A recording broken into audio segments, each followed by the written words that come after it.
اعوذ باللہ من الشیطان الرجیم بسم اللہ الرحمن الرحیم۔ سورہ فاتح مکی، آیات 15 تا 26، رکوع 3۔ لوگو، تم ہی اللہ کے محتاج ہو اور اللہ تو غنی و حمید ہے۔ وہ چاہے تو تمہیں ہٹا کر کوئی نئی خلقت تمہاری جگہ لے آئے۔ ایسا کرنا اللہ کے لیے کچھ بھی دشوار نہیں۔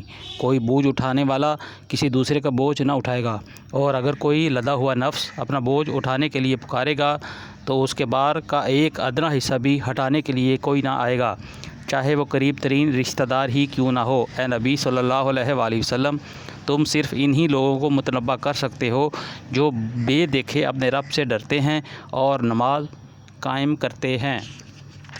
جو شخص بھی پاکیزگی اختیار کرتا ہے اپنی ہی بھلائی کے لیے کرتا ہے، اور پلٹنا سب کو اللہ ہی کی طرف ہے۔ اندھا اور آنکھوں والا برابر نہیں ہے، نہ تاریکیاں اور روشنی یکساں ہیں، نہ ٹھنڈی چھاؤں اور دھوپ کی تپش ایک جیسی ہے، اور نہ زندہ اور مردہ مساوی ہیں۔ اللہ جسے چاہتا ہے سنوارتا ہے۔